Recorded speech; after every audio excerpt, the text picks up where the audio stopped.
For over a century, the ultimate symbol of Western imperial power was not the soldier on the ground or the ship in the ocean. It was the absolute, unquestioned dominance of the sky. The ability to look down upon the earth and project lethal force from the clouds without any fear of retaliation has been the cornerstone of neo-colonial military doctrine. In the Sahel, the intelligence agencies and military commands in Paris, Washington, and London grew completely accustomed to treating the airspace of sovereign African nations as their own private testing grounds. They flew multi-million-dollar stealth drones, high-altitude reconnaissance aircraft, and heavily armed fighter jets over the vast expanses of Burkina Faso, Mali, and Niger. They used this aerial supremacy to monitor resources, to track the movements of national armies, and to provide a terrifying umbrella of protection for the proxy networks that served their geopolitical interests. The message was clear. The ground may belong to Africa, but the sky belongs to the empire. But history is a relentless force that eventually shatters all illusions. And today, the illusion of Western aerial invincibility in West Africa has been violently torn to shreds. Captain Ibrahim Traoré and the Alliance of Sahel States have fundamentally rewritten the rules of 21st century asymmetric warfare. They have not done this by asking for permission or negotiating treaties. They have done this by deploying one of the most terrifyingly effective short-range air defense systems on the planet, the Russian-designed Pantsir-S1. And in doing so, they have declared a definitive, unapologetic no-fly zone over the heart of the Sahel. To understand the profound geopolitical shockwave that is currently reverberating through the underground command centers of Europe, you must first understand the evolution of the modern aerial threat. The Western military-industrial complex realized long ago that sending expensive fighter jets and foreign pilots into an hostile territory was politically risky. The solution was the drone, the unmanned aerial vehicle capable of loitering silently for hours and striking with deadly precision. But the threat has evolved even further in recent years. Proxy militias and foreign intelligence operatives have embraced the tactic of the drone swarm. This involves launching dozens of cheap, commercially available or military-grade kamikaze drones. Simultaneously, they are programmed to overwhelm traditional radar systems by sheer numbers, attacking a military base, a convoy, or a critical piece of infrastructure from multiple angles at the exact same time. It is a terrifying tactic designed to bleed an army dry from above. The French military establishment, operating under the assumption that African nations lacked the sophisticated technology to counter such an attack, believed that the drone swarm was the ultimate untouchable weapon of terror to keep the Sahel in a state of perpetual instability. They assumed that the governments of the region would be forced to beg for Western military protection to survive this invisible aerial plague. But they severely underestimated the strategic brilliance and the iron resolve of Ibrahim Traoré. When Traoré took command, he looked at the sky and recognized that true national sovereignty is physically impossible if an enemy can drop fire on your head at any moment. He knew that conventional anti-aircraft guns and shoulder-fired missiles were completely insufficient against a coordinated swarm of low-flying autonomous drones. He needed an absolute iron shield. He needed a system designed specifically to track, engage, and vaporize multiple fast-moving targets in a matter of seconds by looking to the east and expanding his strategic military partnership with the Russian Federation. Traoré acquired exactly what he needed. The Pantsir-S1, this is not just a weapon. It is a mobile, self-contained fortress of air defense. It is a highly advanced, combined short to medium range, surface-to-air missile, and anti-aircraft artillery weapons system mounted on an 8x8 military truck. The Pantsir is specifically engineered to be the ultimate nightmare for drones, helicopters, and precision-guided munitions. It is equipped with dual-phased array radar systems that can automatically track dozens of targets simultaneously. And when it engages, it does so with apocalyptic fury. Let us walk through a strategic military assessment of a tactical scenario that is currently keeping Western defense attachés awake at night. Imagine a heavily fortified Burkinabe military installation deep in the remote regions of the country, serving as a critical logistics hub for the fight against foreign-backed insurgencies under the cover of a pitch-black night. A shadow network operating on the orders of external handlers launches a massive, coordinated drone swarm. 20-30, perhaps 40 explosive-laden drones are released into the sky, flying low to the ground, utilizing the terrain to mask their approach. Their target is the command center and the ammunition depots of the Burkinabe base. The operators sitting miles away, staring at their screens, believe they have achieved total tactical surprise. They expect to see the base erupt in a series of devastating explosions. They expect to cripple the operational capacity of the Sahelian forces without risking a single human life on their side. This is the neo-colonial playbook in action. Cheap proxy warfare designed to maintain chaos, but as the swarm crosses the invisible perimeter of the base, the reality of Traoré's new military doctrine is violently activated. The base is not defenseless, sitting in the darkness, its radar dishes spinning silently. Is the Pantsir-S1. The moment the drones breach the horizon, the advanced target acquisition radar of the Pantsir instantly paints them, the system's internal computers operating faster than any human mind. Analyze the trajectory, speed, and altitude of every single incoming threat, so prioritizing them in milliseconds. The alarms sound inside the control cabin. But there is no panic. The operators of the Burkinabe armed forces, highly trained in the use of this sophisticated Eastern technology, simply authorize the automated engagement sequence. What happens next is a display of absolute mechanical violence that defies description. The night sky is suddenly illuminated by the blinding flash of dual 30mm autocannons. These twin guns are capable of firing a combined rate of up to 5,000 rounds per minute. They do not just shoot at the drones, they create an impenetrable wall of lead and explosive fragmentation in the air. A storm of tungsten steel that literally shreds the incoming swarm into microscopic pieces for the targets flying at a higher altitude, or further out, the Pantsir unleashes its surface to air missiles.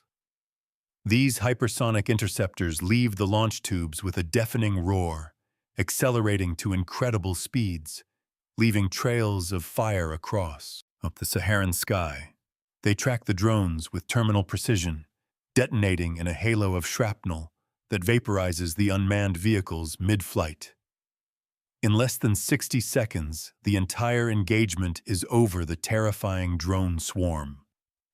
The weapon that was supposed to bring the Sahel to its knees has been completely and utterly annihilated, reduced to burning plastic and twisted metal, raining down harmlessly onto the empty desert sand. The Burkinabe base remains completely untouched. Its personnel safe, its mission secure. The silence returns to the night, but it is a new kind of silence.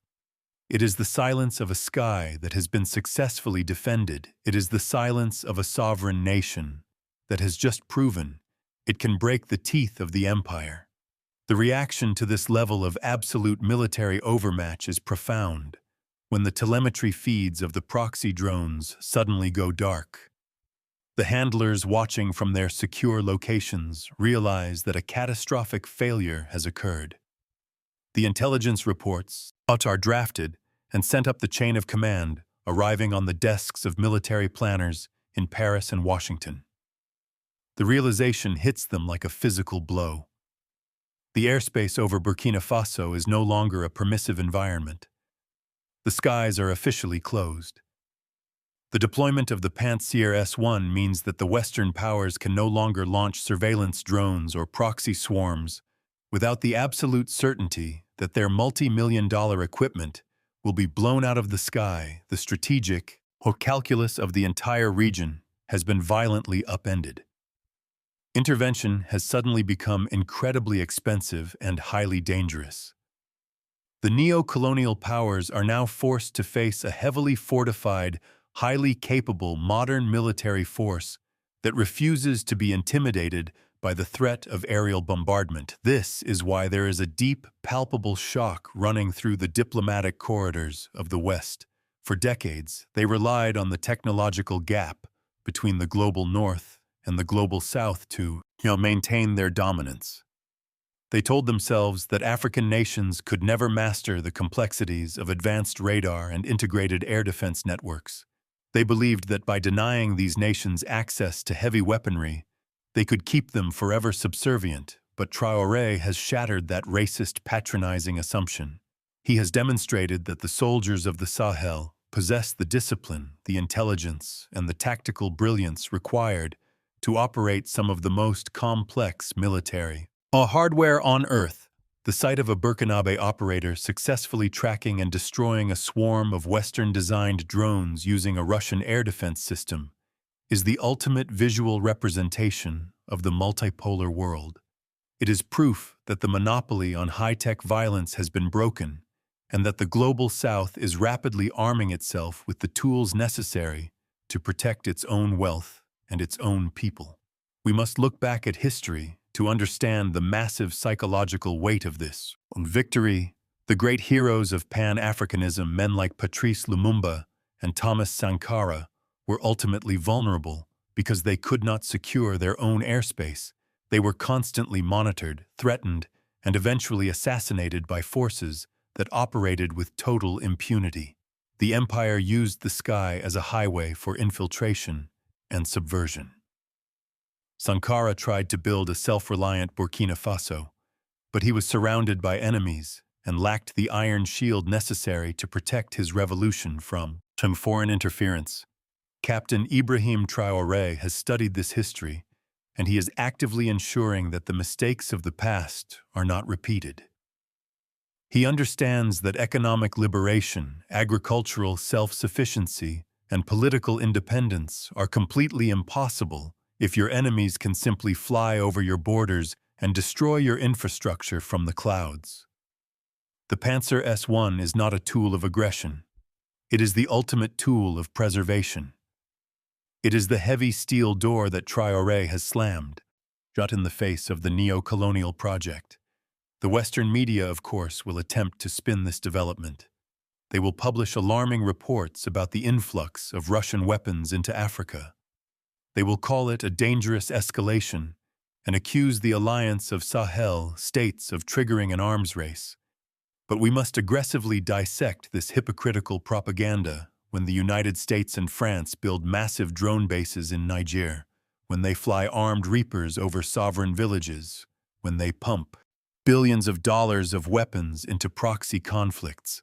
They call it promoting regional stability and fighting terrorism, but the exact moment an African nation acquires a purely defensive weapon system, a system designed solely to shoot down things that are attacking it. The West calls it a threat. The hypocrisy is staggering. The truth is that the West is not afraid of an arms race in Africa. They are terrified of parity. They are terrified of a fair fight. They know that their entire system of resource, on extraction and political manipulation relies on the African continent remaining artificially weak and defenseless. Traoré is removing that weakness, and that is the true source of their panic. The destruction of a drone swarm is not just a tactical military victory. It is a massive psychological triumph for the people of the Sahel. For years, they have lived under the constant hum of foreign aircraft, a psychological terror designed to remind them that they were always being watched and that it could be struck at any moment. The implementation of a robust air defense network lifts that psychological burden. It allows the citizens of Burkina Faso, Mali, and Niger to look up at the sky and know that it belongs to them. It allows the farmers to work their fields and the miners to extract their gold without the looming shadow of a foreign drone tracking their movements. This is the true meaning of sovereignty. It is the physical and psychological security that allows a nation to breathe, to plan for the future, and to build its economy without the constant threat of imperial sabotage. Traoré is not just defending military bases, he is defending the psychological freedom of an entire generation. If you want to fully grasp the deep historical context of why the Western powers are so desperate to maintain their dominance over the skies of Africa, you must understand the economic blueprint of imperialism. The sky is just the access route to the ground, and the ground holds the mineral wealth that empowers the modern Western world to truly arm your mind against the propaganda of the mainstream media. I highly urge every single person listening to this to go to the description of this video and access the masterpiece, How Europe Underdeveloped Africa by Walter Rodney. This book will give you the exact mathematical and historical framework to understand why the resources of the global South were systematically stolen, and why the defense of those resources requires the kind of uncompromising military force that Traoré is currently deploying. Click the link, get the knowledge, and realize that the military hardware we see today is just the shield protecting the immense wealth of tomorrow. The era of uncontested Western air supremacy in the Sahel is officially over. The invisible drone swarms, the silent assassins of the sky, have met their match in the blazing cannons and hypersonic missiles of the Pantsir-S1. The underground command centers in Paris are scrambling to rewrite their tactical manuals because the old rules no longer apply. The Alliance of Sahel States has drawn a line in the sky, and they have backed up that line with advanced radar and high-explosive anti-aircraft artillery. The message being sent across the globe is unmistakable. Africa is no longer a testing ground for foreign weapons. Africa is no longer a permissive environment for imperial proxy wars. The fortress is being built. The doors are being locked, and the sky is being heavily guarded. History is being made in the dust of the Sahel, and the balance of global power is shifting right before our very eyes. The algorithm that controls this platform is designed to suppress this exact type of geopolitical analysis. They do not want the global South to realize its own strength. They want to keep the diaspora distracted and divided. You have the power to break that suppression and force this truth into the light. Go down to the comments section right now and type the words "swarm shredded, let the algorithm." Know that this community is awake and engaged. Tell us what city, what island, or what country you are watching from, and let us build a map of the resistance. Your comment is a digital weapon against the propaganda machine. And if you have not already done so, you must subscribe to Africa Strategic Watch. Right now, we are the premier channel for decoding the military and geopolitical shifts happening across the African continent. We do not deal in mainstream media lies. We analyze the raw strategic reality of the multipolar world. Hit the subscribe button, turn on the notifications, and stand with the movement. The empire may be in shock, but the people of the Sahel are wide awake. Thank you for listening. Thank you for your courage, and remember that the sky only belongs to those who have the iron will to defend it.